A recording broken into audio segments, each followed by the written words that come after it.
Welcome to Kenpo University. My name's Al Babinick, and I'm your instructor. Today, it's all about elbows. So, what you want to remember about an elbow is that you have to chamber it. It seems like a lot of people think that they don't have to stick their hand out. When we do this, if I was standing right next to this, and there was a guy behind me, if I just did an elbow from where I'm at, you can see there's no travel between my elbow and the pad. You have to put your hand all the way out. Usually it's palm down, so you're going to get a little torque in there. And now I'm hitting with some power, right? That's not even, there's no stances involved in that. And I can hit pretty good with that. So you always have to chamber the elbow the opposite direction that it's going to go. So if it's going this way, I have to chamber it this way. When we're doing, say, obscure wing, all right? I'm doing obscure wing, I'm standing here, I'm going to step a little off my pad. I'm going to pin, step out, and I'm on the ball of my foot. As I plant into my horse, I do the elbow.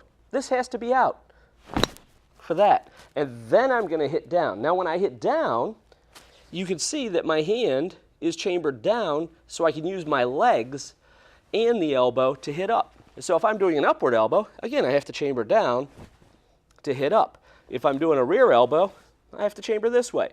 If I was doing an outward elbow, I can't just, I got to move a little bit, I can't just go, got him. There's no travel there. I have to chamber the opposite way that I want to go. Now, I just use my fingers, by the way. I'm pointing just to show you, hey, you got to go this way. Normally, it'd just be get your hand up this way and turn it over as you're hitting. So you want to remember when you're doing an elbow, you have to chamber the weapon before you use it. And it's pretty much built into all the techniques that we're doing. It's you that is going to take it out if you don't do it. So don't shortcut on the elbows. Make sure that you're sticking your hand all the way out and chambering it, then striking with it. All right? Even when we're doing shielding hammer, we have that dipping elbow in there. So if I'm doing shielding hammer, I do my outward block, I do my hammer fist. As I shuffle in, this came all the way back to my rib cage as I'm doing the elbow. So I don't just go hammer, elbow, because again, there's no travel on that. It's got to be hammer, bring it as back as far as you can without turning, right? You got to face your work. You get tickets for that, you know. And from here, then I have to do that dipping elbow as I shuffle in and hit. Just shielding hammer, by the way, keep that hand in front of your face. So many people do the technique and they go, ha! And then when you hit them in the solar plexus, what are they going to do? The solar plexus shot makes them come forward, boom, headbutt right to the face. Keep this out. That way you've got something you can keep them from headbutting you with, all right? So when you're doing elbows, you got to make sure that you chamber it all the way back. When I did inward elbows, I did a separate video on inward elbows. It was a little bit different because you brought your hand all the way back here, then came up, then rolled in.